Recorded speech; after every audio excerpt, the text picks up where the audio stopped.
This video is going to be super long, so I apologize. But you know what? I don't care. It's my YouTube channel.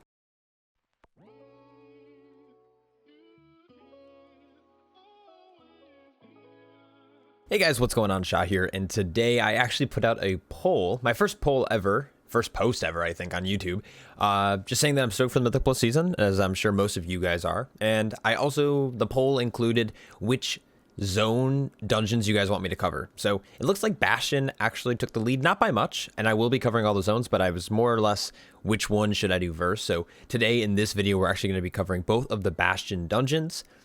This isn't meant to be like a guide. It's meant to be more or less of like my current route that's planned. Now, I don't know the exact percentages of all the mobs, so this route might change by next week coming out, but we're going to just take a look at what's going through my head, the comp that I'm going to be running with, or at least like the different classes that I'm going to have access to, like the friends that I'm playing with currently and what classes that they're playing, and maybe some tips and tricks that I've learned over the past couple weeks playing obviously beta, but also on live doing Mythic Zeros, which abilities and which mobs you might want to avoid or how you're going to handle those certain things, or maybe some like tips and tricks. This video is not going to be like too scripted. I'm going to go through some just footage of the different dungeons, looking at both the maps and actually the run itself, and just kind of talking about a few kind of key points of each of the zones. So in this video, we're going to be looking at Necrotic Wake and Spires of Ascension. So let's just dive right in. So here we are in Necrotic Wake. This is actually a cleared instance, so don't mind that there's no enemies in here, but this is probably the first dungeon most players are going to experience playing Shadowlands. It's the first dungeon you're introduced to through the Bastion zone. You get a quest to go in here and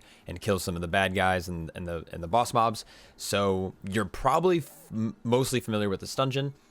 Now, this season I'm going to be playing with a handful of different kind of DPS and healers. I'm planning to mainly play Guardian, as most of you might know. I also have a prop Paladin, which is geared, and I plan on doing a Brewmaster eventually. Once I get that guy up, I'll have 3 tanks that I'll be able to play around with in the Mythic Plus environment. And the healers that I'm running with are pretty much going to be probably like Holy Paladins, Shamans, and Disc Priests. I can't really imagine playing with anything else. I think the occasional Resto Druid here and there. I'm pretty much staying away from Mistweavers and Holy Priests. They never really fit well into Mythic Plus. I'm sure if I met a good one, I would play with them. But for now, those are kind of like the 4 healers I'm going to be sticking with. And when it comes to DPS, I'll probably be playing mostly with like Rogues, Shadow Priest, Warlocks, the occasional Warrior DK, but that's pretty much it. And some mages, of course, hunters, but I have access to, I guess, a lot of the friends that I play with are going to be playing some of those specs. So we're going to have access to a lot of different things like Mind Soothe, Shroud, of course, like Polymorphs, Saps, all that fun stuff. So with that being said, the routes that I'm going to be talking about today are going to include, or they're going to assume that I'm going to have access to kind of those things. So there are ways to skip mobs now outside of Rogue, which are super nice. In Season 4 in BFA, we saw the Awakened affix, which allowed us to actually skip trash by using the obelisks around the dungeon. So good placement with those was essentially like neutralize the Rogue's toolkit when it comes to Shroud, because Shroud is such a powerful tool in Mythic Plus. Now that we don't have Awakened anymore, Shroud obviously is going to be more useful than it was in Season 4, but Warlock skips using Gate, and Priests now have Mind Soothe, which is really good because it reduces the radius that mob can detect targets, so you actually are able to skip. So there's actually a pull in here that you can totally skip by using Mind Soothe, so Priests, make note of that. Let's jump over to here. I actually have a Photoshop document pulled up of the map, and I kind of want to talk about my route at the start here, and then I'm going to go through some footage and talk about some of the pulls. So super like impromptu video, but we're going to do it anyways. So you're going to be starting out at the start of the dungeon, obviously, at the start, right as you zone in. And you're going to see a handful of different mobs at the start that you're more than likely going to have to pull unless you want to do some ridiculous Shroud skip. I would pull these because it's like fairly good group damage, not as much on the tank, but a healer should be able to heal through these. I can't imagine like until you're healing a high enough fortify that these mobs at the start of the dungeon are going to be an issue. And then right after that, you're going to skip actually to the right almost right away. Now, the reason for this is because you actually don't have to clear like any of this trash in the dungeon. You might have to, depending on percentages or what you plan on pulling through the rest of the dungeon. But a lot of the mobs in this front half, it's either like you have to single target down some of the necromancers, or you have to like that pull right in the middle is extremely deadly. So you're going to want to stay away from that. So essentially the route that I have planned for my group is that we're pretty much going to clear this first trash pull right at the start, and we're going to just dip off to the side so we can get to that like, I guess, like destroyed Bastion tech machine guy who's going to give us buffs for boss. Depending on how much room you actually need for this first boss or your group feels like they need, you don't have to clear almost any of this room. Like I said, you can actually pull the boss back to this area back here and kill him in this corner. There shouldn't be a lot of trash back here. There is one patrol that kind of like runs through the middle, but it's like 3 little dudes that you fought at the beginning. So you can actually just, if you really want to, you could pull those on the boss. If not, you can tag them while they're in their pat, blow them up, and then continue on to the boss from there. So that's kind of my route for the first area. And then once we're done with that, my plan is actually to skip along this backside. You're going to see a mob pack like right here, and you can kill those down. It's like a 1 or 2 kick rotation that you just have to kick Gore Splatter and Drain Fluids and just AoE things down. It's like a 5 pack, so you can get still effective cleave from all DPS, blow them up, and you can actually hug right along this wall here and skip the rest of the trash in the room. So by going around the room, you're skipping out on a lot of kind of nasty stuff. You're still going to get the javelin from the start, which is going to be really nice, and you can move on to the next area. What a lot of people don't actually realize is that there's several mechs. There's 3 of those mechs. So the mechs that I talked about has to be activated from a Kyrian like player, whether it's a DPS healer or tank. So right here, that X that I marked earlier, there's one here. There's going to be one way up here, which you won't probably use, and then there's one tucked up against this wall. You can use this, but there's mobs right next to it, so you might have to pull those if you want.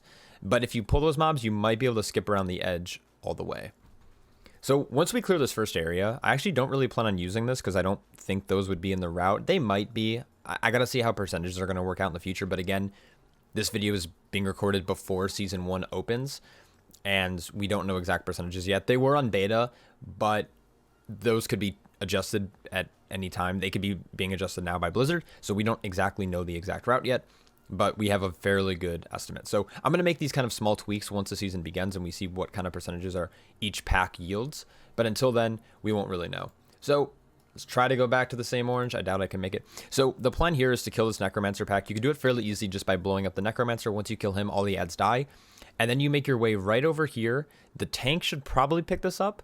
It's an Anima Orb, a Discharge Anima Orb. And what this does is it radiates AoE damage over 8 seconds, and it does an insane amount of damage, and it silences everything. So you're probably going to want to use this on a few different packs, but it totally depends on what composition your group has. What I recommend doing after this, let's probably scroll down a little bit here so you guys can see it. After you pick up this orb, you can actually parkour all the way over this like obelisk pillar thing here and skip around these middle guys. You can clear the middle guys. I find them annoying. They hop around. They put out a disease that can do a fair bit of damage on higher fortified. So if you don't have a disease spell, I recommend skipping. There's a patrol here that you can skip if you get lucky with the timing or if you wait. But I would pull this for percent. Just make sure you're getting a lot of the kicks. There's a handful of kicks in here. The Marauder does a fear, and there's a lot of like the necrotic bolts that put an absorb, a healing absorb on the player that it hits. So make sure you're kicking that, especially if it's going on the tank. And then we have kind of like the moment of truth, depending on your composition, whether you're going to have to pull this pack or not. I'm going to do this in red just because red's scary. This pack here is super, super dangerous.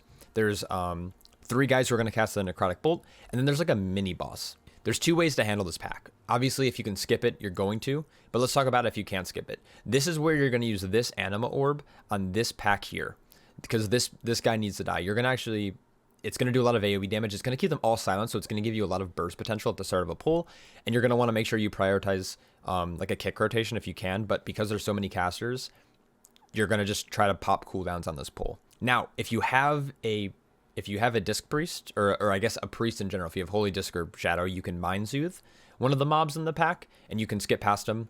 Obviously, a Rogue skip. Or if you have a Warlock for some reason, Warlocks are doing well right now damage-wise, but there's classes with better toolkits. For whatever reason, if you do have a Warlock in your group, you can actually put like a gate down. It's really finicky, so you're gonna have to play with it a little bit. But you can like put a gate here. That's a really bad X. There we go. And you can actually lock gate right up to the stairs here and skip this pack entirely by going behind. There's like a little like hut here. If you go around the front, it pulls. If you go around the back with a lock gate, it won't. But you can't go around the back without a lock gate.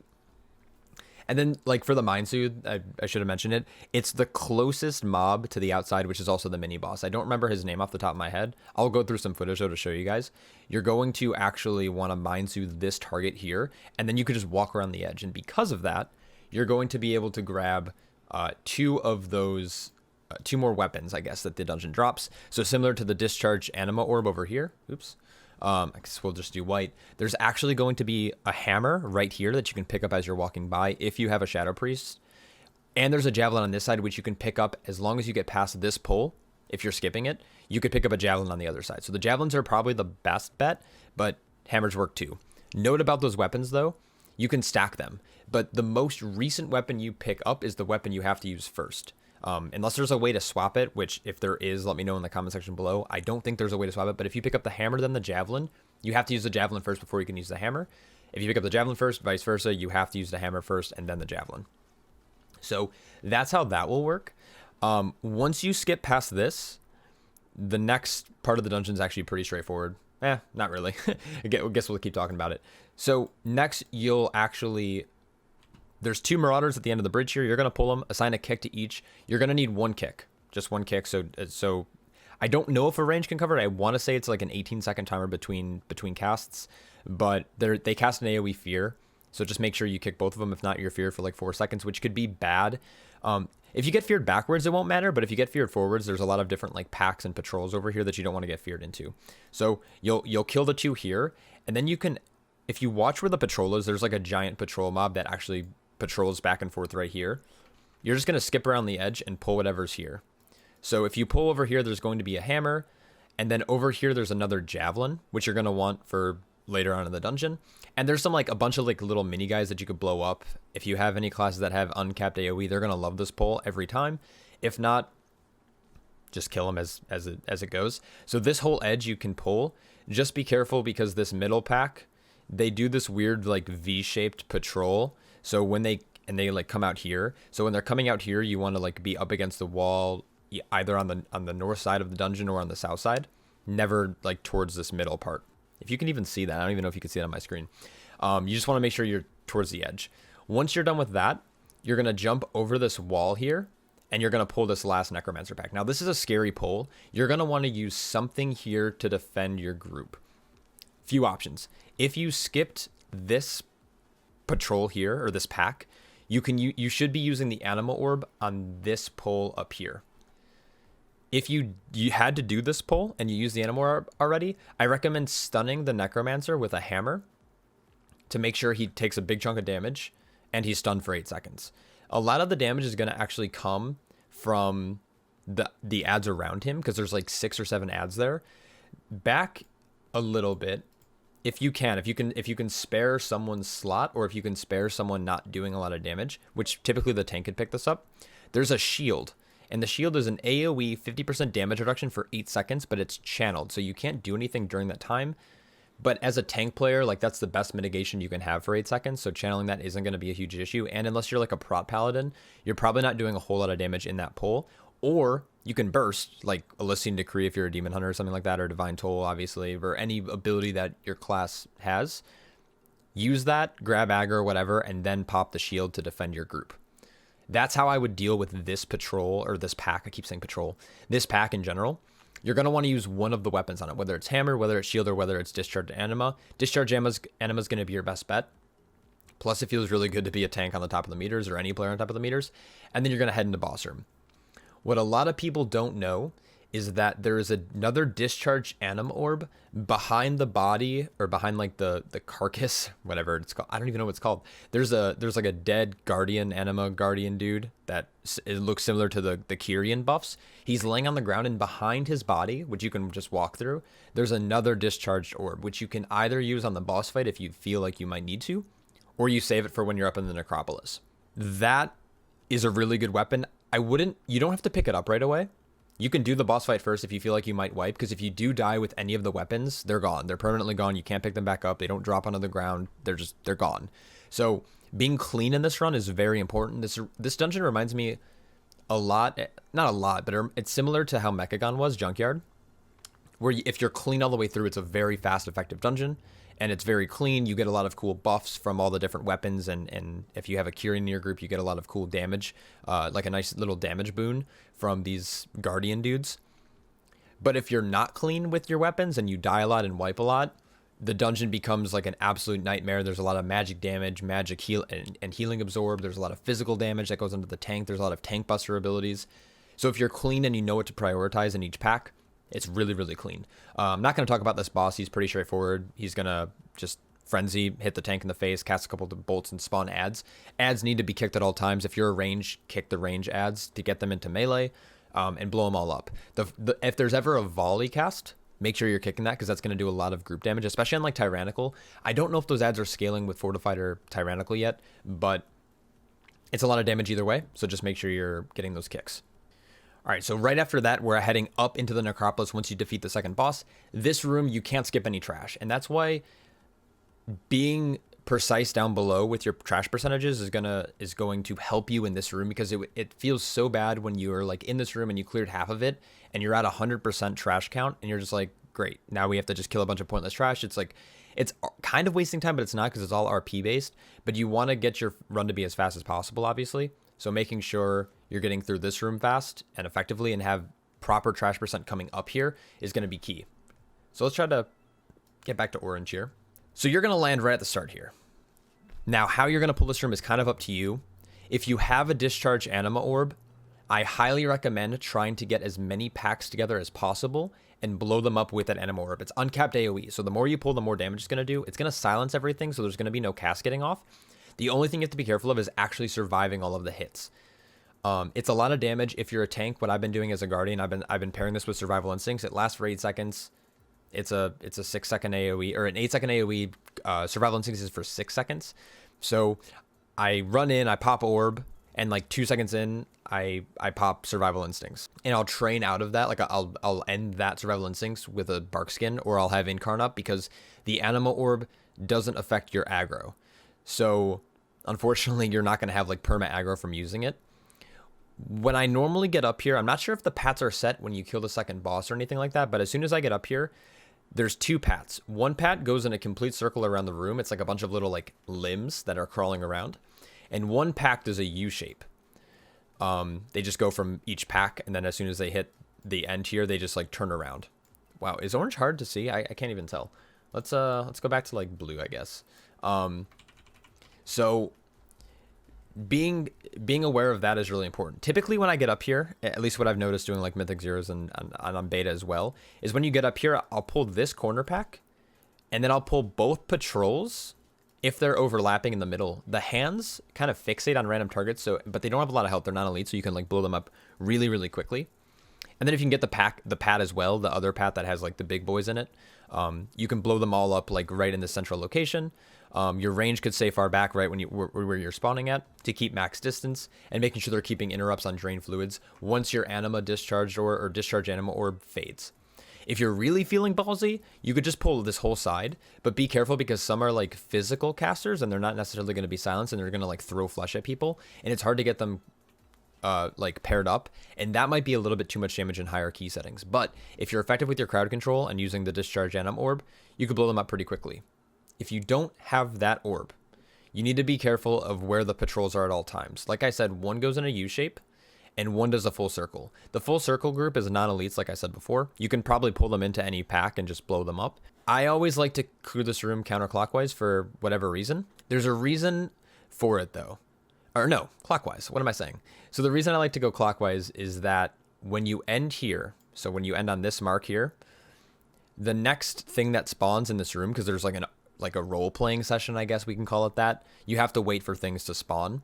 There's going to be 2 dudes. One's going to spawn like right here, and one's going to spawn right here. I'm going to show footage of this in a second, because I think it's really good. So ending here means it gives your group enough time to just like get right back here without being ineffective. Like if you're going here to here to here to here and just going all over the place, it's not extremely effective unless you just have like a full group of range. When these 2 dudes spawn, if your entire group stacks here to the right and you're right in front of them, they could be like just behind you. They can be in melee range. These dudes are going to come out of the portal, and they're both going to start casting their throw axe or whatever it is. And if your whole group is stacked here, you're going to automatically soak both of them. If you're in the middle and like one throw flush is going off at your range here and another one's going over here, it's kind of hard to soak both without getting into melee range. So being here next to them on the right-hand side or left-hand side, it doesn't matter. The reason I start on the right-hand side is because this is the priority target. You want him to go down first because he does like morbid fixation, which just starts nuking whoever he fixates, whether it's your healer or DPS, and they probably have to run afterwards. So if you can start here and get early DPS, especially with your melee being on them and soaking both of the throw axes, or throw cleave or whatever, I don't remember what it's called, this is going to be extremely effective. So that's why I like to clear clockwise around this room and not counterclockwise. The boss is pretty simple. If you're lucky and you still have one of your javelins, I recommend using it on Stitch Flush, because if you can one-phase him, that's like the most optimal way to do it. Because when you don't one-phase him, you have to wait for the ad to spawn. You have to make sure the ad gets towards the stage. You have to make sure the player actually gets in front and he gets hooked down like off of the stage, and then you have to blow him up again.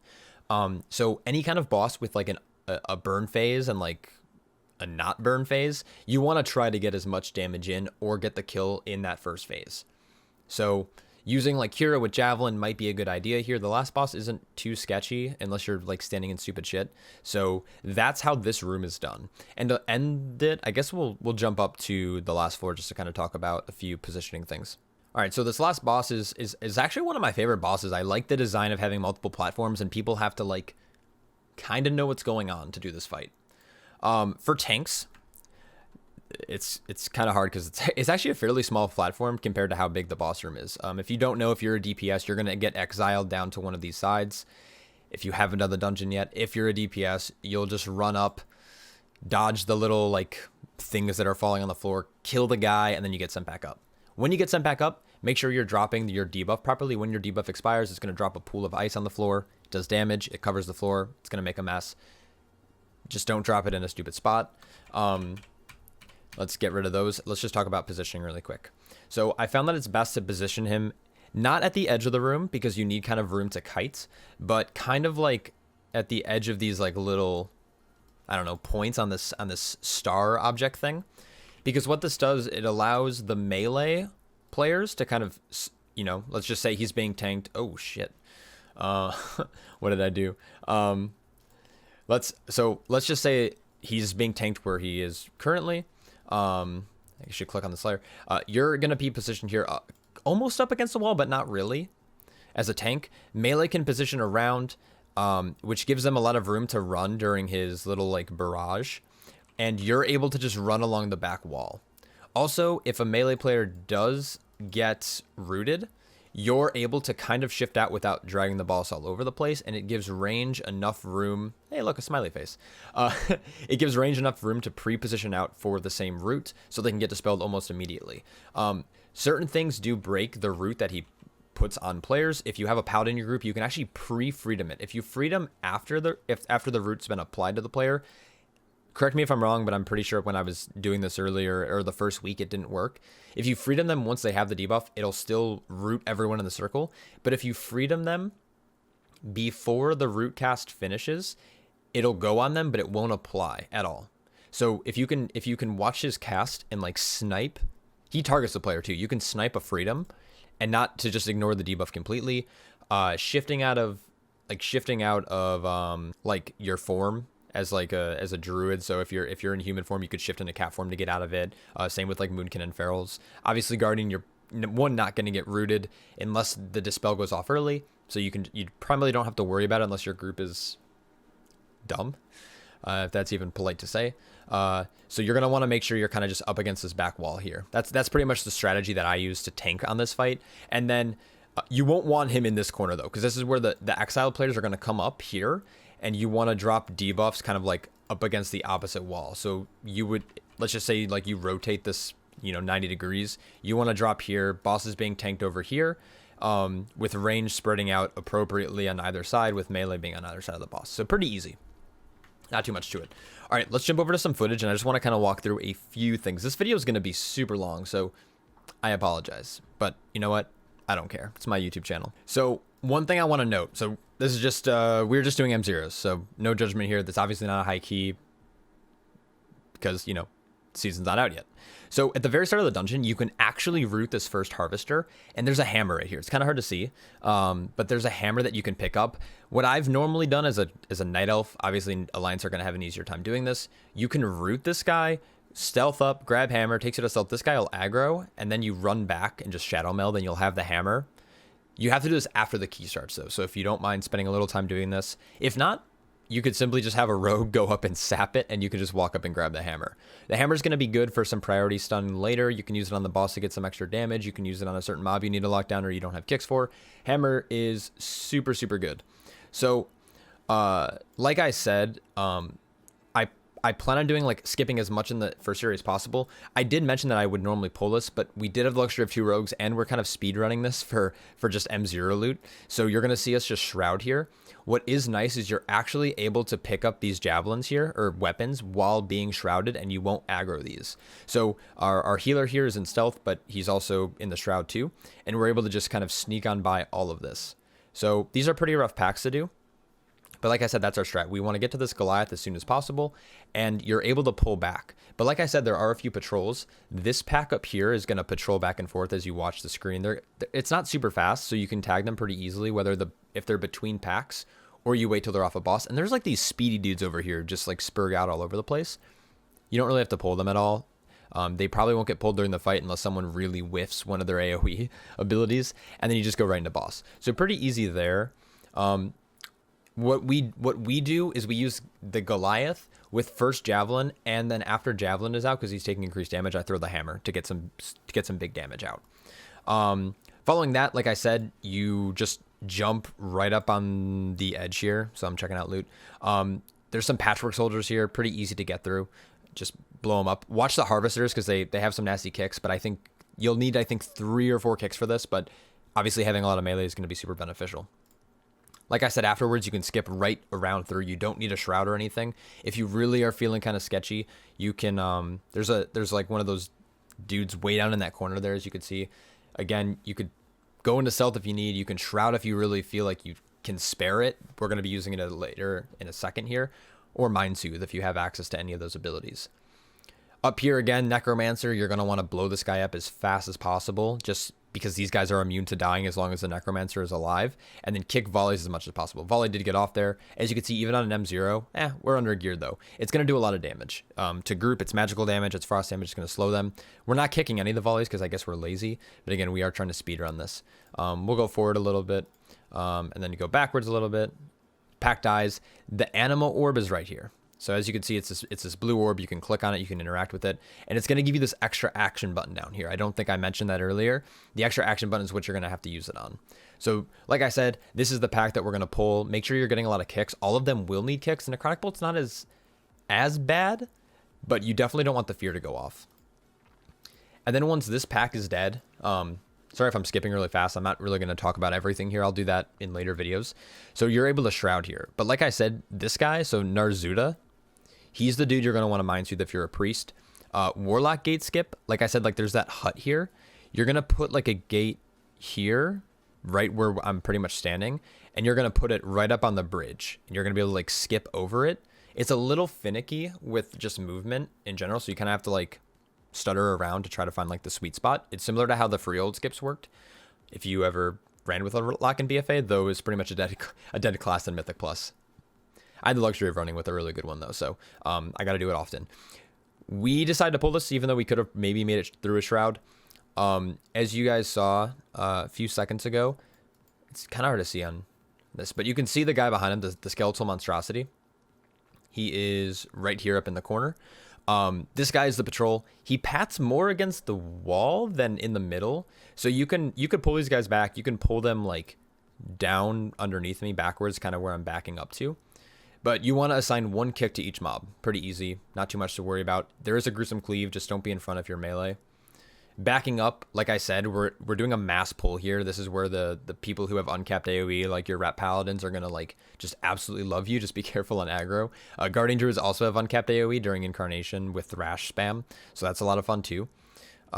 We did pull this middle pat on accident. You don't want to do that. Maybe I could try to find footage if I have it, but you just, again, blow it up, but this is going to give you access to that hammer, which if I guess back up, there will be a hammer on the floor here. We had someone in the group pick it up. The shield is on the other side of this hut. We opted not to grab it this time around just because we had the Anima Orb still, so we were going to be fine with it later on.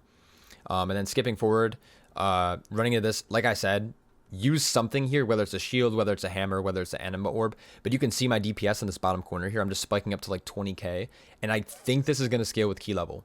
So like Mechagon, Junkyard bots, Shock bots, it's pretty insane. So I ended the pull at like 19k, and I think you're going to see me pick up the other orb here, so I'm not going to skip at all. But right behind this dead Goliath dude, you can find it. Again, if you're pugging, or if you feel like you're going to wipe, or if you're practicing a high key, hold off unless you plan on using it on the boss. If you plan on using it on the boss, obviously pick it up. You can use it here. It's totally acceptable. There's a lot of like ranged mobs and kicks that you need to get, so it's not a problem using it here. I just like using it to clear the necropolis more effectively, because it's just a lot of trash you have to get through. So not going to really talk about the boss fight. I'm going to kind of skip through here. So the stitch works. So I still have my anima orb. You can see that these spare parts are just chilling here. They're wandering around. The big pat is in the far left corner, and they're coming forward. So what I do here is I wait a little bit. I roar to go in. I'm going to pull the collector, make sure we have like a little bit of a lockdown, and I'm going to pull the 2 pats, blow it all up immediately, and then the 2 packs on top of each other. I could have gone a little bit more aggressive. I only peaked at like 27k there. My prop paladins peaked at like 35k. I don't know if they scale with like Avenger's Shield, like, or Avenging Wrath. I don't know if you're going to get a bonus damage from the ability, but being able to lock everything down and just blow it all up is extremely effective. But like I said, clear counterclockwise around the room. This throw cleaver is what you're going to have to soak. It's similar to like the motherload mechanic. Pretty easy. Just as a tank player, move in front of the arrow. If you're a range player, or like you're a melee player, move behind your tank. It's really frustrating when people don't do that. But it's only going to help you out. You're not going to have to use anything. The tank's going to take the damage. They're able to take it because of high armor value. See right there, I soak. I actually think he might have died beforehand. So then what we're doing, this is what I was talking about. So if we stack everyone up on blue, these dudes are going to spawn out of the portal. Let's see if our demon hunter is going to come over here. I don't think he was in Discord at the time, but they're going to stack up. Throw cleaver is going to go at our healer in the back and our rogue here. Our melee are still able to hit both of them because they're stacked up, and I'm able to soak them without even blinking an eye because everyone's stacked up, and it's super nice. So this coordination is super nice. Obviously in a pug, it's kind of hard to communicate that. But as obviously like a pre-made, group that's been running together for a couple of seasons now, we've kind of been able to figure that out. Morbid fixation is going to be the separation assistant is going to be your primary target because of the fixation. You want that to die. If it's on you and it's like absolutely destroying you, use a defensive or kite. It's not worth dying to here because these mobs need to go down. After this, there's going to be 2 more RP sessions. One's going to spawn in this corner, one's going to spawn in the opposite corner, and then boss. And then that's pretty much Necrotic Wake. I'm not going to go through these boss fights as much as I'd like to. A big question that I've been asked though by a lot of people so far for tanks is that this guy pretty much only does magical damage here. You're going to have to learn how to rotate your cooldowns. So on this fight, I'll do a guide on it probably down the road once Mythic Plus season starts, and I'm able to kind of test out what's going to be needed in hierarchies, because it's really hard to tell on Mythic 0, despite us probably being under geared in this video. I mean, I think this is week 2 that we did this run, so this is just a couple days ago. But I can imagine in high tyrannical keys, like every icy shard is just going to annihilate the tank and do a lot of damage. So rotating survival instincts, external cooldowns, like making sure your bark skinner and your frenzied regen charges are being balanced, is going to be key to this. But making sure you're up against the wall for Comet Storm. The rogue walked over me here, but if you just go right back along the wall, you can just run back up and not, get hit by anything. And where I'm taking him is where I was kind of talking about. Along the edge, but not up against the wall necessarily, because your melee need some room to dance. And when the exiled player comes up, Cutilate here, he decides to drop his debuff. I think he drops it in this corner. You can run in, do a little bit of damage and drop it off, but I think it's like 5 seconds. So once you get back up, you have like a couple globals either to get in and get out or just stay out. So, and then you can rotate him around the room if you wish, but I think all exile players will be dropped here, so you want to be careful. So, and then Frozen Binds, as you can see, is our healer saw it was on him because he was kitty weaving. Here, I'll back up a little bit so you can maybe see it. So he comes in, or he's just in melee range. He's kitty weaving here. Frozen Binds is, one sec. So Frozen Binds targets him. He sees that because he's just a super smart player, and he runs out, gets rooted, and then I think he shifts out before dispelling. So he didn't even have to like decurse there. He just, or not decurse. Is that what? Cleanse Corruption, maybe? I don't know what it's called for druids. I should know as a Guardian Druid player. But he just had to shift out of form fairly easily. So pretty easy there. That's the dungeon, though. That's, yeah, that's it. I don't know how to end that dungeon. I don't know how to talk about it. But we're going to move on and talk about Spires of Ascension next. Greatest dungeon ever. All right, let's talk about the strategy here. So if you don't know what a straight line is, it's pretty easy. It looks a little something like this. So the start of this dungeon is super easy. It's going to be good early count. I don't know if there's really going to be a reason to skip some of this trash.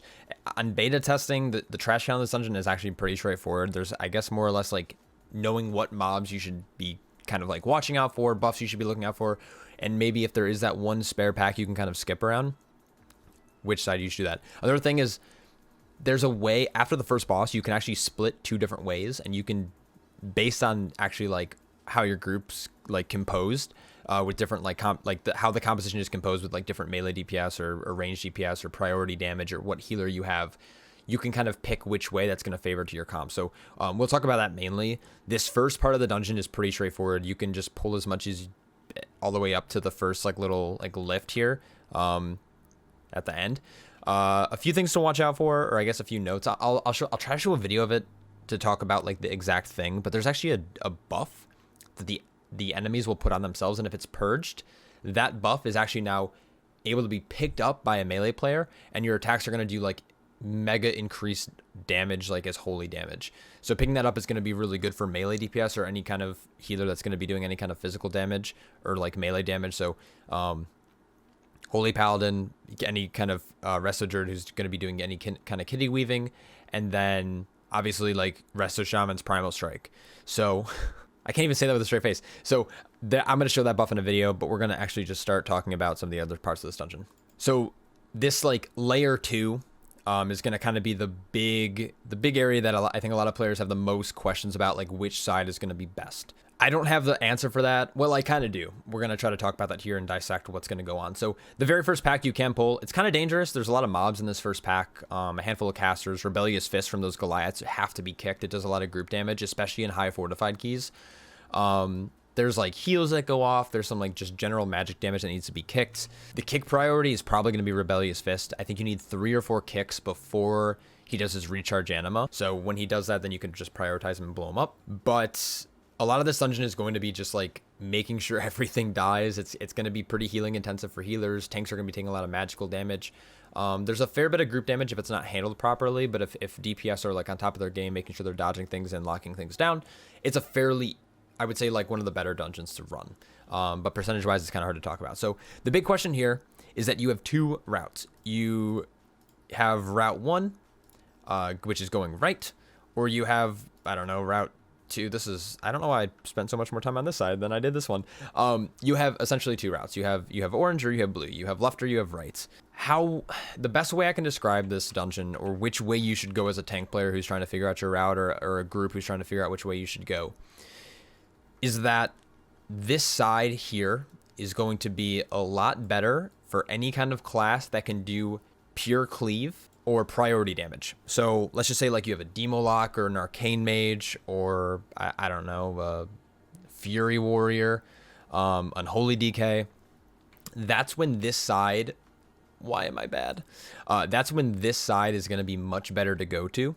There's less kicks you have to do on this side, so caster cleaves will be a lot better on the left-hand side, where melee cleaves will probably be better on the right-hand side. It's a little bit more friendly to AoE damage, just area of effect, not even just cleave, like area of effect flat damage. You're able to cleave things down a lot better on the side.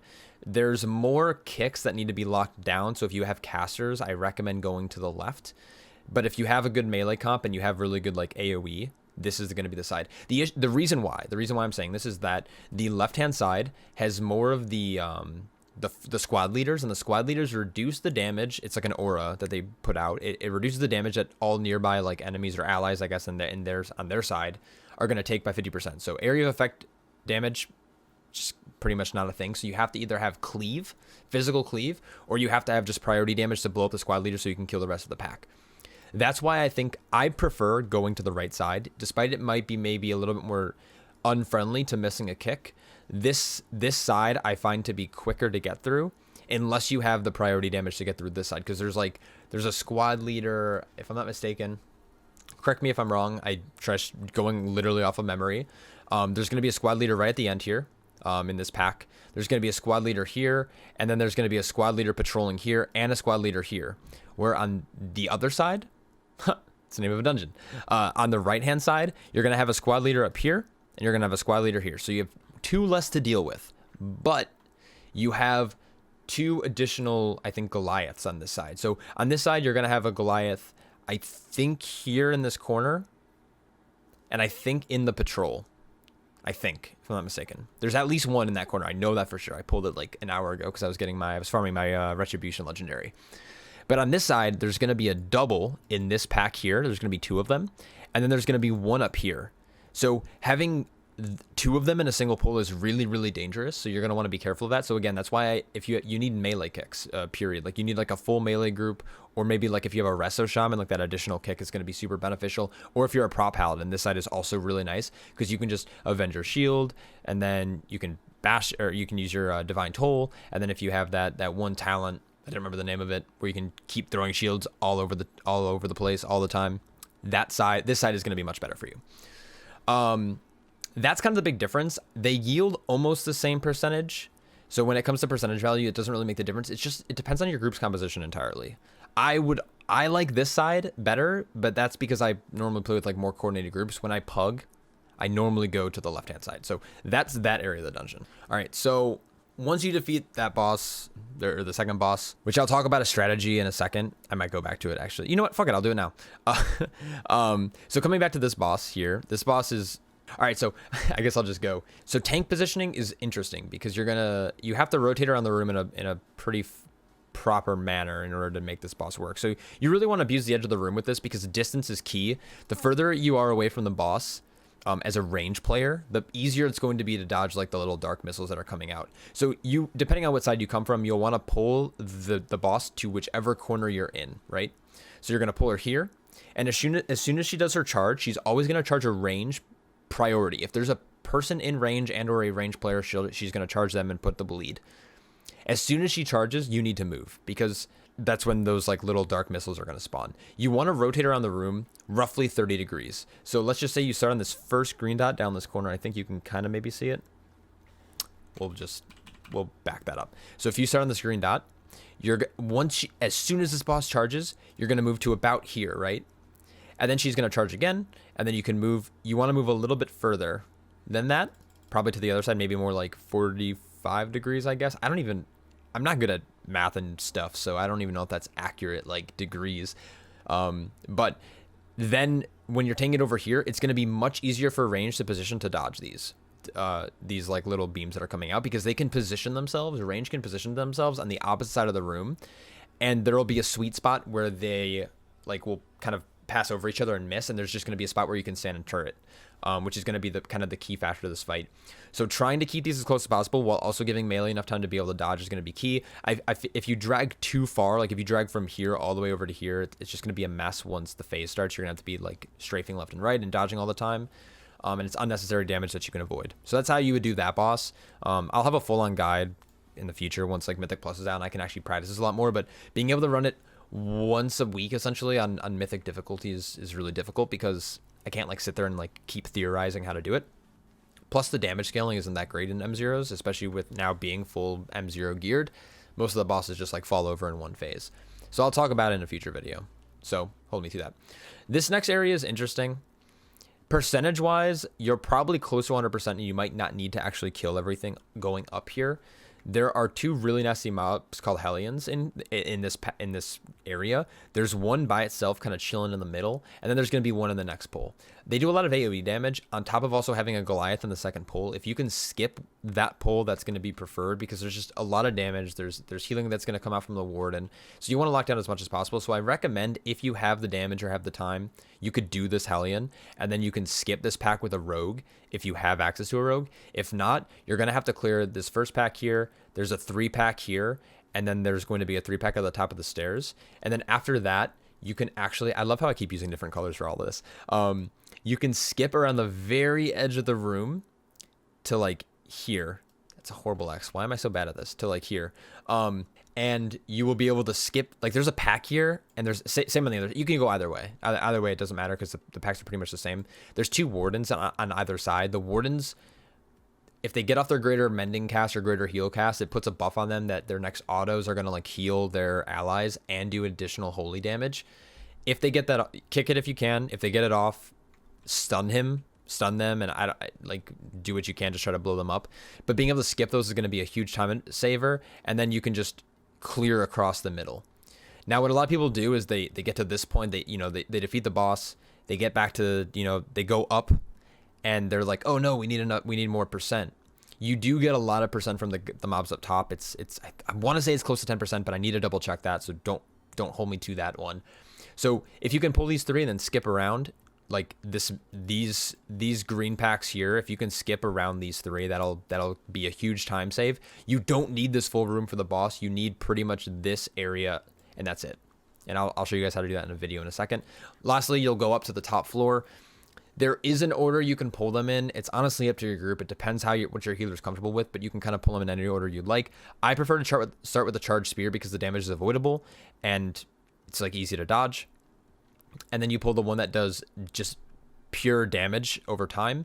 And then lastly, you'll pull the one that increases the damage you take, because you don't want to have increased damage taken for every single one. You want to have it as little as possible.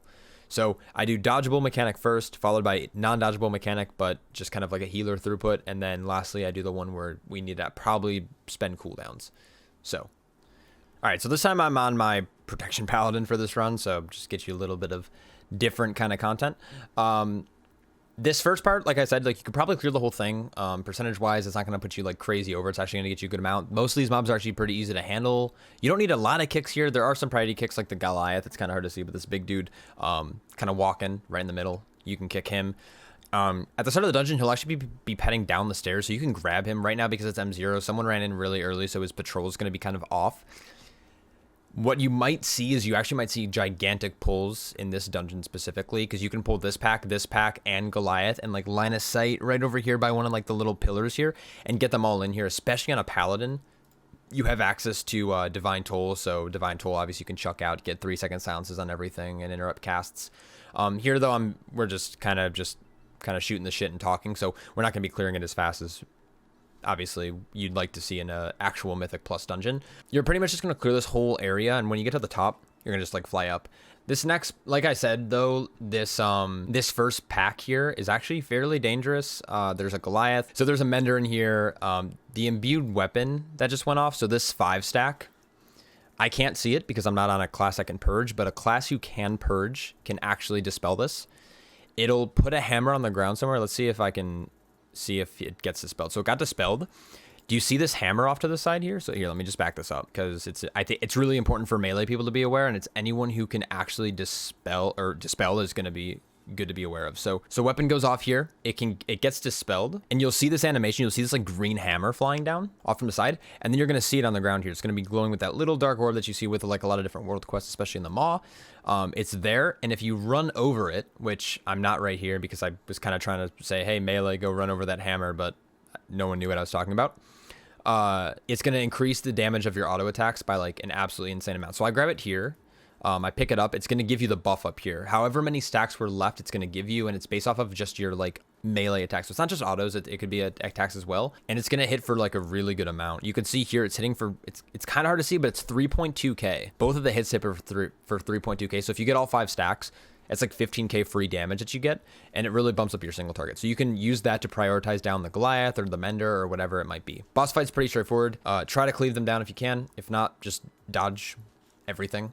And like I said, going to the right is just going to be a little bit more beneficial. There's a handful of stealth guys, and there's the Praetor. Praetors are really annoying. If you have like ways to keep them in one spot, I recommend it. It's kind of annoying to like run mobs back and forth whenever they charge. I think they charge like every like 12 seconds or so, or 15 seconds. You can't interrupt it or anything, but if you have like obviously some kind of like death grip, if you have Ursal's Vortex, if you get lucky with like a root or a binding shot or anything like that, you can use it here. The next part, again, like I said, it's going to require a lot of kicks. The first pull isn't bad, but it's this double Goliath you have to be careful of. There's also a Praetor, which means they're just going to be charging left and right all over the place. So try to drag the Goliaths over to them while also maintaining kicks. You should need 2 melee kicks per mob, Or if a prop paladin holds their shield for the specific cast, you can do that as well. Rebellious Fist has to be kicked at all times. Why I like this side though is I think you get an additional spear on this side too. I didn't see one when I ran it whenever I ran to the left. I guess I don't look for it. But that one I know where it is. And what I like about this javelin too on this side, you can actually do like a super big pull. So here, let's see if I think our DK pulled everything. So, but there's 2 patrols, which is really funny. They both patrol at the same route, but they go at different speeds. So you could get them overlapped or you don't. If you don't want to pull these additional like wyverns onto the pack, because they do a lot of magical damage, you can split it up by pulling the pack down, or one of the packs. But using that spear here makes them all stunned for like 10 seconds. So you can like use all your cooldowns here, blow them all up. And it locks down the Goliath too, which means you don't have to worry about Rebellious Fist. So you can either use it on pull just to get a head start on the pack, or you can use it as like a defensive, like when the healer needs to catch up, you can just absolutely blast these mobs, stun them, and then let the healer catch up. So squad leaders, like I mentioned, you're going to want to prioritize them down. They have this inspiring presence debuff. It's kind of hard to see right here. That's what's giving them this aura, and it's going to be reducing the mobs of things in range. So this Praetor, this is the time where if this guy charges out, don't grip him back in, because then people can get like decently effective like AoE damage onto him if you can. And then making sure you pick up that imbued weapon, which I think I did there as well. So, here's the hammer again. So it's behind me, so it was dispelled. I don't know if I saw it here, but stepping into it is going to give me that buff again, which means my autos are going to have more damage, which means I can kill the mob that needs to be done, or needs to be killed. Like I talked about with this one, you're going to definitely skip that. So that's not good. I do want to talk about this boss really quickly because I think it's important. This is the pull. As soon as he does this dark stride, he's going to go away at the range player. Right here it should happen. Or DBM's going to lie to me. He's going to dash off, and as soon as he does, he spawns his pool, and then you need to rotate about 30 degrees. So I'm going to plop right here, dodge blinding flash, not that difficult. I like to use this ring as like a guidance. You could probably do this outer ring. I'm kind of holding him in the middle-ish or on this inner ring. There we go. It's like I heard myself. He's going to charge again. You're going to try to get him as far away as possible from these two, so range and melee don't have to worry about dodging as much, because as soon as he does his recharge, they're going to start like absolutely pulsing damage and pulsing those little orbs out, and it makes it extremely hard for both melee and range to have not only effective damage, but also to have effective damage. I think that's exactly what it does. They're also going to be taking damage that they don't need to.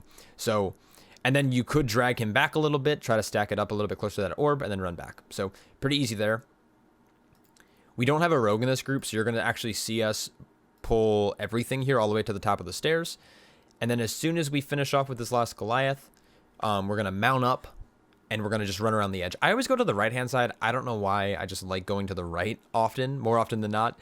But if you hug the very far right wall, you're actually going to be able to skip. I think our priest might Mind Soothe there, but I'm not sure. But it's possible without Mind Soothe to get that. And if you pull them far enough, these other guys are going to kind of start to stack up a little bit, and you're able to kind of DPS them down. So nice and easy, and that should give you plenty of room for the boss. This boss, though, there's a strategy for it. I'm not sure if you guys have seen strategies, but you want to make these... You want to stack as much as possible to make sure you're getting, like, effective... I don't know, like stacks and soaks in the future. So you try to stack them up. We did not do that well here, so maybe I'll find another video. All right, so this is a different clip. I just cut over to my Guardian Druid doing this key with just the same group that you saw me in Necrotic Wake with. So what I'm doing is I'm dragging him all the way up to this door, and I'm turning him around. And then most people are in here are melee, and if they're not melee, it's a feral, it's a Resto Druid who is kitty weaving. So everyone's gonna stack up right behind the boss. He's gonna do Ordnance here in a second. So charge stomp, there we go. Then Ordnance. And for Ordnance, we're going to stack it up nice and tight. And I know that charge smash just went off, so I don't have to really worry about running. And you're going to have this like super premier stack. Like that's so clean. So if you can make it like that every time, that's obviously the best. You just don't want it to be too messy because you don't want to have to run around a lot to soak. We're going to just back it up again. We'll do this. So same thing here. So he's about to do the Ordnance. We're going to run in. We're going to stack it up. I'm going to roar out. I'm going to make sure that no one's in the cleave for charge stomp. I'm the only one who gets hit. And then simple as that. What's nice about this though, let's see if I can try to rewind it to the right spot. So what's nice about this is when you stack it up really, really clean, your melee can just chill here doing whatever, and the tank can come out here and just literally just AFK and just soak. What probably is a better strat is if the melee just ran behind the boss and did damage, and then the tank can just stand in front and just let all the orbs just run into them. The 10 stack is gonna hurt. It's 5.6k per second, which is insane, and that's an M0. So in an M like, I don't know, 55 or whatever Growl is gonna run this season, they're gonna have to do some cheesy shit by spreading out the dots. But for the most part, if you have an immunity, soaking all those is probably gonna be your best bet. All right, moving on. I guess I'll just stick with this video since we're here. This last one, I like to start with Astronos first, and then you would go over to the far guy, I don't remember his name, and then you come back to the middle one like I talked about. So there's not much to this dungeon. I don't really want to talk about the last boss. The last boss is pretty straightforward. It's fairly, like, I don't know. You dodge the frontal, you step in the orb, and then you make sure you pick up the little orbs that spawn, and you run to the middle and throw the javelin at her face. Can't really imagine messing up. And then when you push her too fast, like my group did by just blowing her up, there's like nothing to really do. So I'm gonna have to do some more. I'm gonna have to do like strategies about these bosses in a different video, because I literally don't have footage at all, as you can tell. We just blow through this really quickly. The big thing that I will note though is that you kind of want to pre-position. So when these orbs come out, you can tell that I'm already on the right side of the room. So I see you're activating this, so I'm running off into East Asia here to try to soak the orbs. Now the orb spawns are RNG. They can spawn in, I think there's like 15 different locations along this wall, and they can spawn in any of them. They can all stack like right here if you get really weird RNG. But for the most part, you can see where they're going already. So I start running to the furthest outside one that I can get to, because I know I'm a druid and I can get there pretty quickly, and I pop dash and I run back to the middle.